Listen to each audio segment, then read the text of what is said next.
Dr. Sudhanshu Trivedi, isn't this the moot point?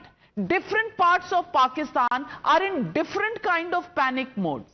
Some resigning from the army because they don't have an Aka who will actually stand up and, give them the confidence that he's around. Some, in Balochistan who are asking for their own freedom, for their own recognition. Pakistan army is facing the biggest challenge from them rather than from India. And then some ministers who have to wake up at night and address press conferences and say, oh, 24 ghante, 36 ghante, just because the Prime Minister, the Defense Minister held some meetings. There was total panic yesterday and today because India is holding meetings. What does that tell you about Pakistan, Dr. Trivedi? Actually, what Major Gaurav Arya has said, I would like to elaborate in a slightly more extensive direction. I'm just quoting the statements of the Pakistani leaders.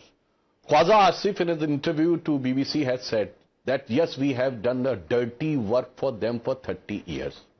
General Musharraf has said, accepted, yes, they were involved in perpetrating the terrorism. अभी नवाज शरीफ साहब का कुछ महीने पहले का statement था कि हाँ, वाजपेयी साहब आए थे लाहौर डिक्लेरेशन में, उस मुआहदे की खिलाफ वर्जी हमने की. पाकिस्तान की नेशनल असेंबली में इमरान खान का दिया गया बयान है कि जो इन्होंने बालाकोट में किया था उससे ज्यादा खौफनाक कुछ कर सकते हैं. It's around 4 years back.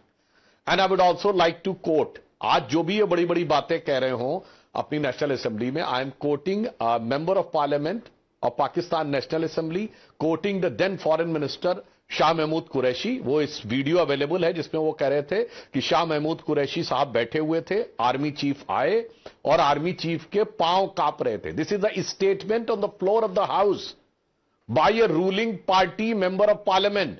और उन्होंने कहा कि आर्मी चीफ के पांव कांप रहे थे. उन्होंने कहा खुदा का वास्ता है अभिनंदन को वापस कर दो वरना इंडिया शाम तक अटैक कर देगा.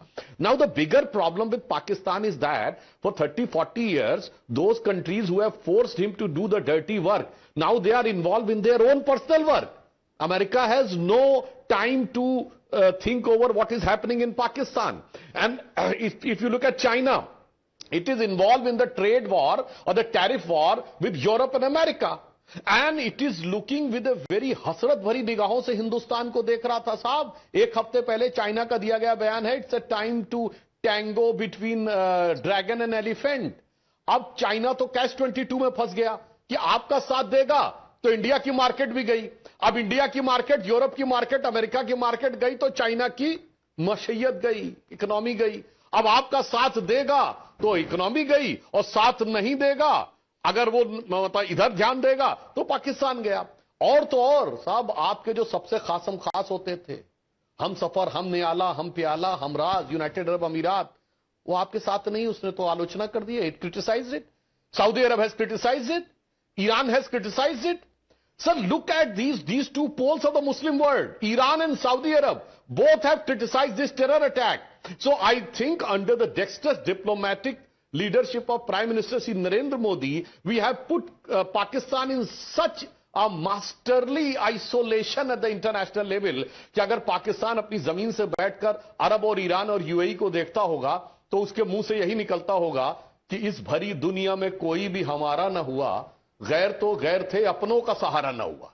तो मुझे लगता है कि if you look at the diplomatic and economic level, Pakistan is passing to its most critical phase since your formation in 1947. और ये जो खामखा की वो बाबरी मस्जिद की ईंट वीट रखेंगे, यहां पे मैं एक और बात कहना चाहता हूं. There is a problem of identity of Pakistan. आपकी आइडेंटिटी, आपका बाबर से क्या लेना देना भाई साहब? वो पैदा हुआ उज्बेकिस्तान में, रूल किया दिल्ली में, मरा अफगानिस्तान में और खामखा में हल्ला मचा रहे पाकिस्तान में. मतलब इसे कहते हैं द फेक आइडेंटिटी. और आपने तो अपनी जो लैंग्वेज भी अडॉप्ट की बनने के बाद, आपकी लैंग्वेज क्या थी? पंजाबी थी, सिंधी थी, पश्तो थी, बलूच थी, और जब तक बांग्लादेश आपका हिस्सा था बंगाली थी. वो तो आपने ली नहीं. आप तो लैंग्वेज भी उर्दू ली जो दिल्ली और लखनऊ की लैंग्वेज थी. इसीलिए मैं कह रहा हूं, from identity crisis Pakistan is moving towards the existential crisis. From economic crisis to political crisis, Pakistan is in a very difficult situation, and as far as the war is concerned, we do not war. But if you follow, you remember, हम लोग बच्चे थे उस समय student life में, बेनजीर भुट्टो ने 1990 में कहा था कि हम 1000 साल तक हिंदुस्तान से लड़ेंगे, भले ही घास की रोटी खानी पड़े। साहब 35 साल हुए हैं, घास की रोटी खाने की नौबत आ गई।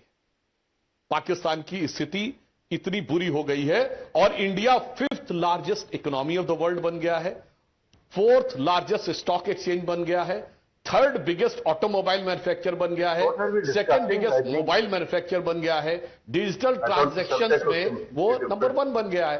तो मेरे ख्याल से if you be realistic then you will be able to understand.